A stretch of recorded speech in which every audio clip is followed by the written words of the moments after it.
Hey everyone, welcome to another review. So, for those of you that know me, you know that I am a huge Star Trek fan. Don't get me wrong, I like Star Wars, especially the original trilogy and the prequel trilogy. We're not going to get into the train wreck that Disney is these days. But honestly, when it compared to most of my friends, I'm more Trek than Star Wars. I even have some Star Wars cosplay. I have an original TOS uniform, and I have a custom Starfleet officer I'm working on for Wrath of Khan era, using a Captain Kirk style bomber jacket that I got from American Jackets, but that's a whole nother thing. Anyways, but being more of a Star Trek fan than a Star Wars fan, I tend to have a lot of Star Trek ships, especially in my office here at the house. So, years ago, I bought a ton of these. At the time, Eagle Moss, and there weren't a lot of the options when it came to pre-built Star Trek ships. And, hey, Miss Gretel. Anyways, there weren't a lot of options to pre-built Star Trek ships, and so I was really big into the Johnny Lightning line years ago. Strangely enough, though, I never saw this particular model that I know of in my area. I know that Hayes Hobby House at one time over in Utah Village got these in stock. That's where I got most of the ones I had in my collection. But I don't ever recall this one coming in. And they may have sold it before I got to it. I had the Klingon D7, and I always said, why wasn't there a Romulan version? Apparently there was. So, that being said, I saw this on eBay the other night, and I looked it up, and there's a few other ones on there. I was able to get this one on the cheap, because if you notice right here, the nacelle has come off. So, this is kind of a toy opening, review, and a repair tutorial if you decide to order one of these. If you're looking for the Romulan version, there's a gentleman on eBay, and he is currently, last time I looked, he had, I think, 20 of them in stock, and he is selling them for about a third of what all the other sellers are selling for, because all of his have the nacelles disconnected. You know, so considering I'm an opener, it was a no-brainer for me. You know, I need a Romulan bird of prey, or Romulan battlecruiser, sorry. This is a bird of prey. I need a Romulan battlecruiser because if you've watched my last video, I said that I will be eventually doing a spaceship, a starship photo shoot using a star projector. I saw another toy photographer do one a few months ago using Eagle Moss ships, which are far more detailed than these, and I own Eagle Moss ships, and I may eventually do a shoot with Eagle Moss ships, but I don't want to risk damaging the ones I have, especially on something that I've never done before, and so I've invested in some cheap Star Trek Legends, Legends of Star Trek by Johnny Lightning ships off of eBay. So before I start on this, just in case you're wondering, the star projector I will be using for my photo shoot eventually is this one right here. I got this from Walmart. No, I got it from Walmart.com, my bad. This was one of the 3 that the guy who did the photo shoot recommended. Considering this will be my first, spaceship photo shoot, I wasn't going to waste $100 on a Sony star projector. I'm sorry, Miss Gretel. Let me finish, and then I'll give you your dinner. Anyways, sorry about that. My chubby cat, who I've shown in other videos, is being whiny. So let's take a look at this Legends of Star Trek Romulan battlecruiser. So these have this typical, there was during the time when this was released, I know Marvel Legends and a few other toy manufacturers were all about this, crimping of the plastic, and it's kind of a pain in the ass to get out. But like I said, it's like I'm an opener, and this package is trash anyway, so because I'm not going to be keeping it. So I do remember Series 1 and Series 2 used to come with these really cool Star Trek stickers. And I think Series 3 actually came with like a weird Star Trek patch of some sort.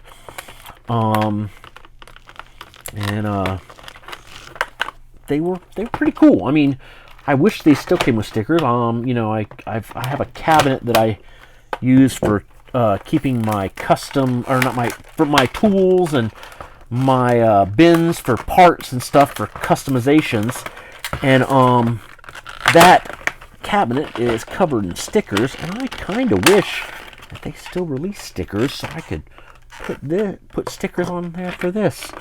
But okay, well, that's trash. Okay, anyways, so as you can see, the nacelles are disconnected. It's a fairly simple fix. I've actually done this before on one of these.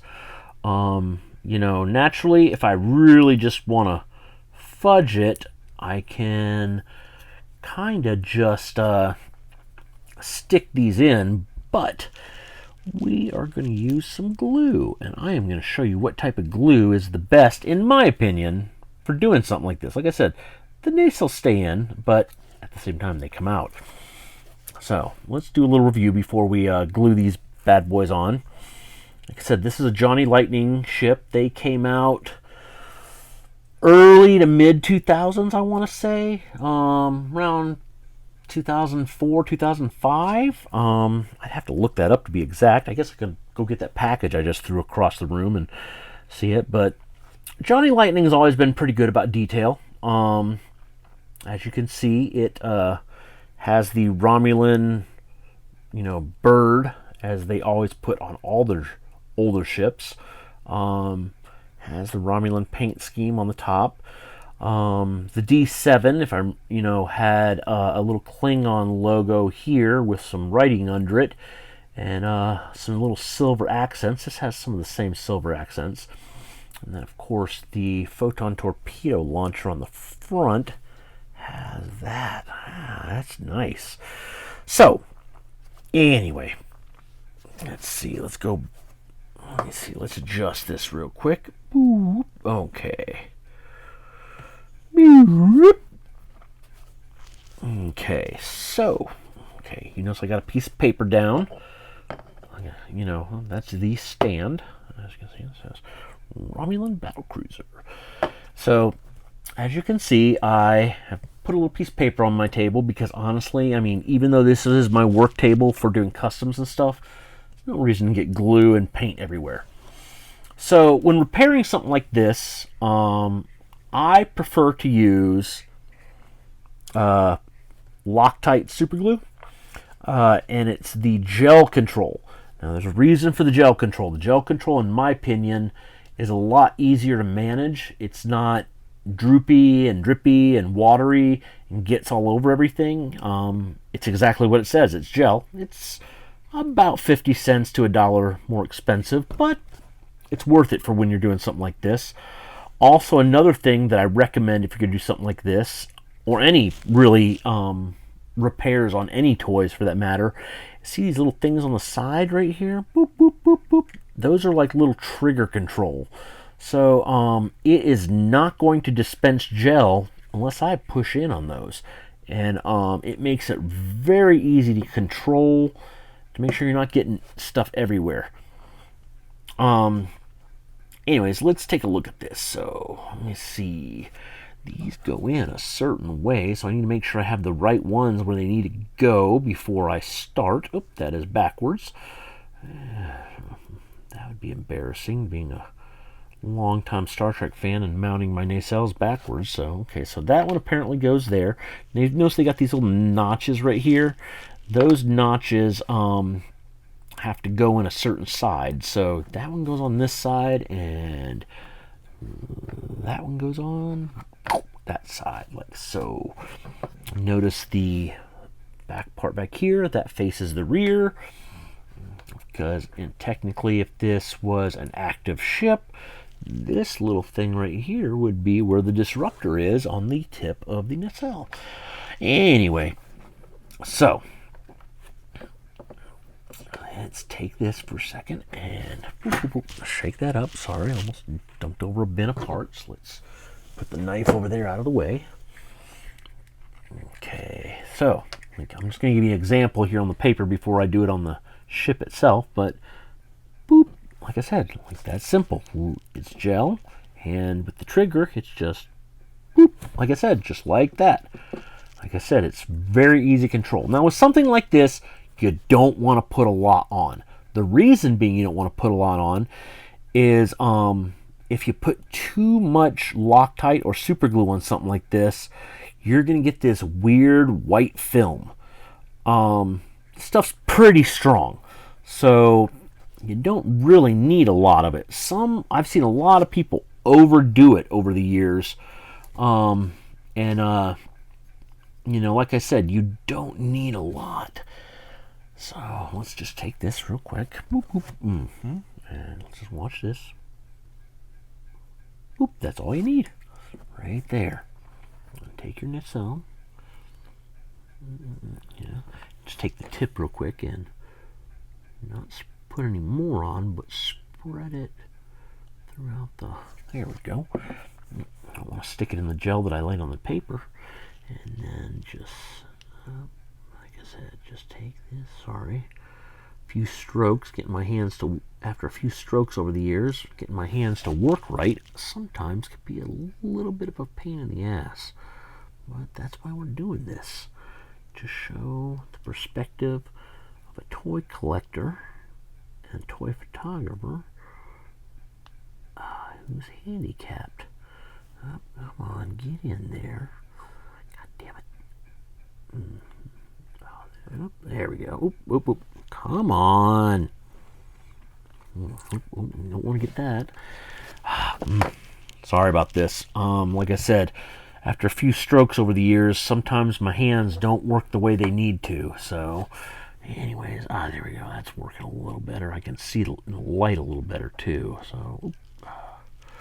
The other good thing is this stuff does not dry quick.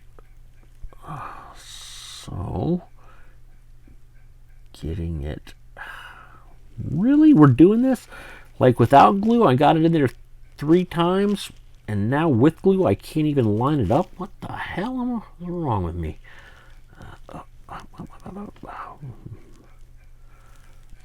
Right, there we go. Oh, whoop, whoop. Oh, God damn it. Sorry about this, guys. Like I said, this is one of those things I talk about. You know, some people don't understand when you get older and you have strokes like I did, and you're diabetic, your hands don't work.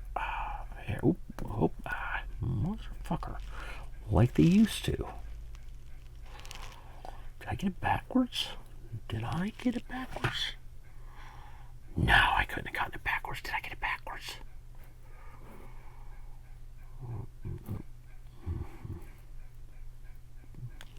Well, yeah, I didn't know. I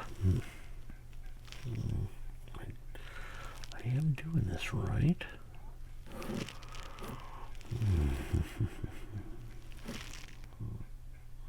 You know what? I think I got it backwards. I don't know why, but I do. Let's try this with the other one.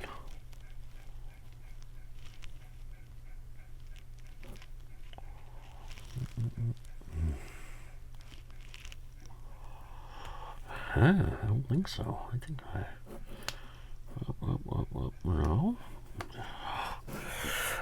I'm sorry about this, guys. This is kind of embarrassing, honestly.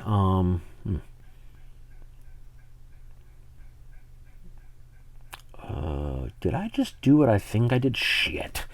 Fuck me and the goat ass. I think I had it upside down. Oh my god, I did. What an idiot. I wasn't even putting in the right piece. Man, talk about feeling stupid. Like I said, it's one of those things. It's called you need to learn to pay attention to detail, Chad.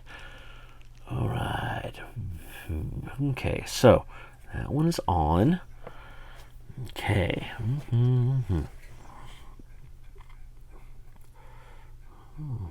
There we go. Just a dab. Use the correct side this time. Don't want to knock that one off I just put on. Alright. Oh my god. So much easier when you use the right side, right? Okay, make sure they are straight.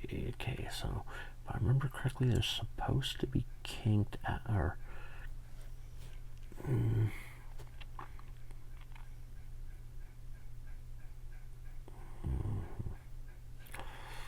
okay.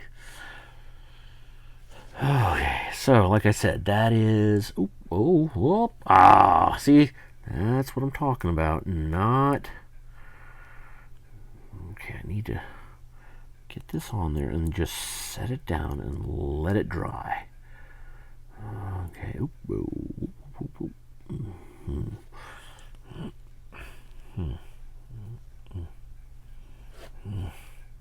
I need to make sure they're straight before it dries. Oh, sorry about that. Okay, that one is.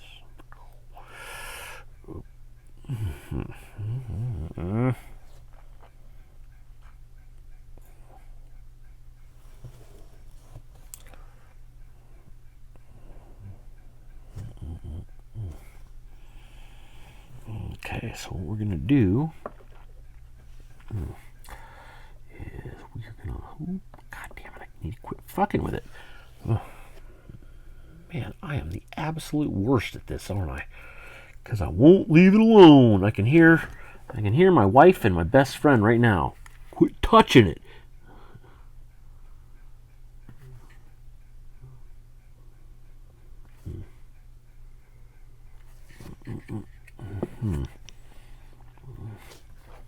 Quit touching it.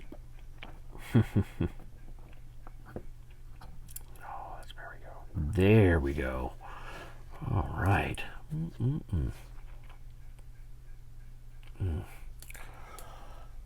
That looks almost perfect. Okay. We need a.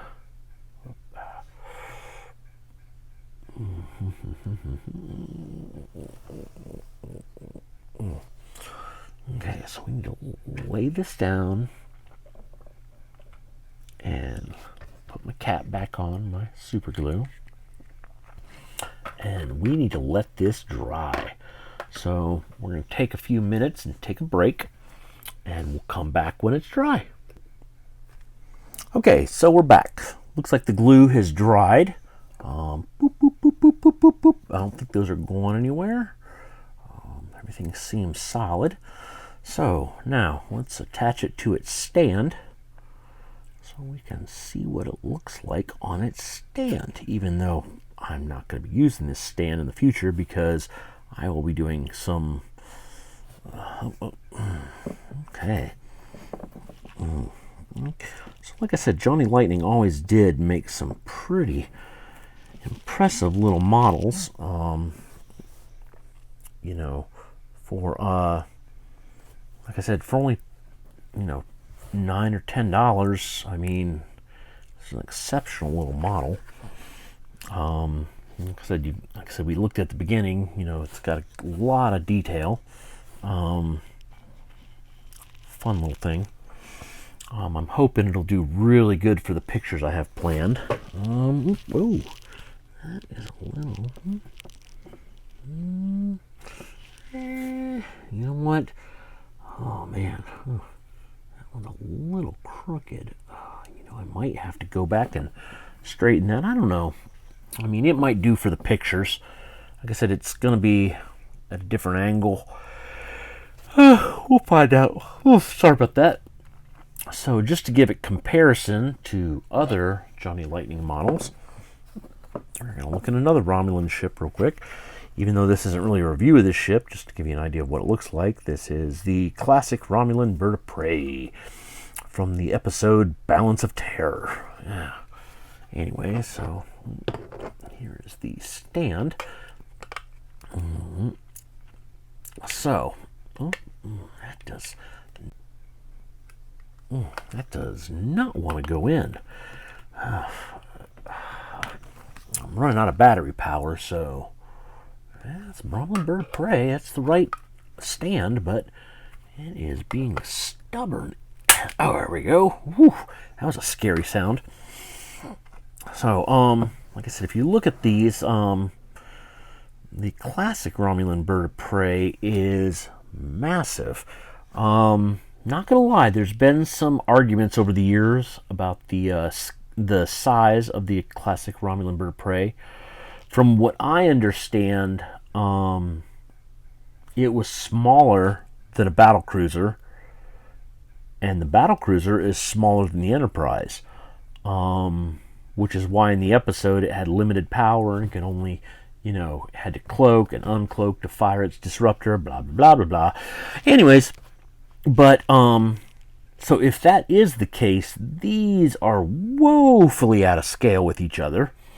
But then Johnny Lightning wasn't going for scale, they were going for detail with these, you know, models that people could display.